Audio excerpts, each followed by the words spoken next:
Well, that was some pretty messed up stuff. Thank goodness this is just fiction and 2024 doesn't look like it. Right? Right? Let's just get into it.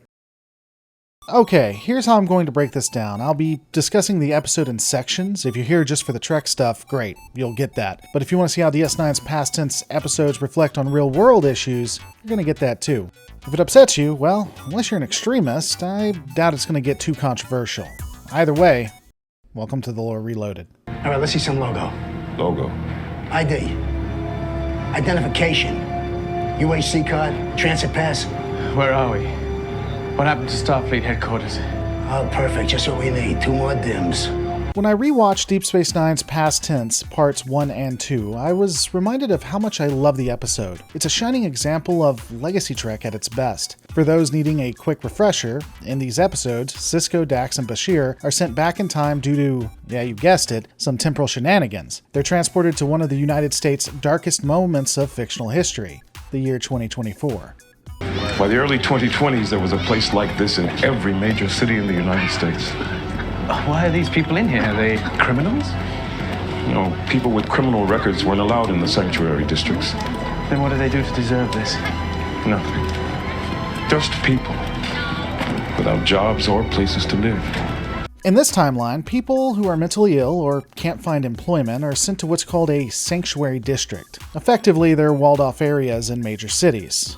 I guess this is kind of like Batman, except technically they're not supposed to have criminals. On paper, it sounds like a great humanitarian effort. Free food, lodging, medical care, and programs to help people get back on their feet. But like with most massive government programs, what's on paper isn't actually what happens. Please fill out these forms. Answer all questions to the best of your ability.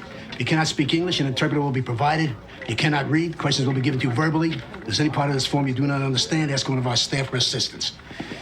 Now sit down, shut up, and fill out the forms. And if you got any problems, don't come to me with them. The sanctuary districts become dumping grounds for the city's problems. Not criminals, mind you, but anyone society can't or won't deal with. And instead of getting the promised help, the funding just disappears. Goes to other projects, I'm assuming. And these areas become breeding grounds for crime and hopelessness. And watch out for ghosts. Ghosts? That's what we call people who haven't integrated well into the sanctuary. They can be dangerous, and they tend to prey on other residents. It's the ultimate irony. Citizens who were never criminals turn into what the system feared most. Ghosts in the machine. Criminals themselves. Desperate for survival, some may even commit crimes just to end up in prison, where at least the conditions are marginally better. And that's saying something. They could cure that man now, today, if they gave a damn. It's not that they don't give a damn. They've just given up. The social problems they face seem too enormous to deal with. One of the most disturbing aspects is how society outside of the sanctuary districts just stop caring. Not because people are heartless, but because they believe the problem's been solved. The government and the media said, hey, we fixed it, and everyone moved on. Out of sight, out of mind. Europe is falling apart. Well, at least we don't have to worry about that kind of thing here. Huh. Kind of reminds me of something. But here's the thing. Once the public does realize what's going on, real change happens. The Bell Riots are pivotal to the Federation's future. The episode shows how systematic apathy can allow suffering to continue, but also how people, when informed, can drive real change. That's something we often forget. Are humans really any different than Cardassians or Romulans? If push comes to shove, if something disastrous happens to the Federation, if we are frightened enough or desperate enough, how would we react? Would we stay true to our ideals, or would we just stay here? I don't know. But as a Starfleet officer, it's my job to make sure we never have to find out. This episode really leans into a truth I've always believed about Star Trek. Basically, the Federation is not perfect. Starfleet isn't infallible. We see in various episodes that, under the wrong circumstances, the Federation could become just like the society we see in past tense. But that's what I love about Trek. It's about striving to be better. Even when they stumble, they get up and try again. That, to me, is the heart of Star Trek. Individuals working to make society better, not by pretending they're perfect, but by pushing forward despite their flaws. And it's unfortunate that it is something that is missed when people watch Star Trek The Next Generation or even DS9, and I guess the original series. Starfleet isn't great because it's this wondrous entity. It's great because when it falls or starts to falter, people are there to stop it. Is there something wrong? Well, according to these forms, you're supposed to be DIMS, but you're not, are you? I hope you're not disappointed. Pleasantly surprised is more like it.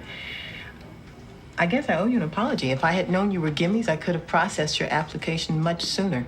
And talking about people faltering and the fact that it can be stopped, let's talk about this episode and what it says about our world today. A lot of people interpret these episodes as commentary on homelessness or social programs gone wrong. And I see that. But for me, it's more an allegory for the prison system. Now don't get me wrong, it's not a one-to-one comparison. For example, studies suggest that 1% to 6% of prisoners are wrongfully convicted. But even if we look at that high end, that means 94% of them are there because they committed a crime. That said, the prison system, like the Sanctuary District, was designed to rehabilitate. But underfunding, poor administration, and a lack of care turn it into a place where people often leave worse than when they came in. And the people who work there are worse for the wear as well. You see young people who are just there to make a check. You see someone who is there and has maybe been a lifer. Maybe that's their career and now they're jaded. And those who are in the administration want to help, but when they do, they get in trouble and they just try to get by. The irony is palpable. The prison system, much like the Sanctuary District, creates an environment that breeds criminality rather than curbing it. And the inmates are no better. Sometimes they come in and many just want to do their time. A lot of them, though, will become even bigger criminals. They become like the ghosts that we see, institutionalized. Or some become victims. It's reported that 25% of inmates are victims of crime while being a prisoner. This isn't even including staff crime against prisoners. It's prisoner-on-prisoner assault. And all of this happening while, what? People complain about prisons, but how many actually try to change it? Polls show that 80 to 90% of people think that it's a problem, but we never see tangible change. The problem isn't right in front of anyone, so why should they care? Hell, many of them probably have similar discussions like what we see in this episode. So if we take it away from prisons and look at homeless encampments, we can see some similarities.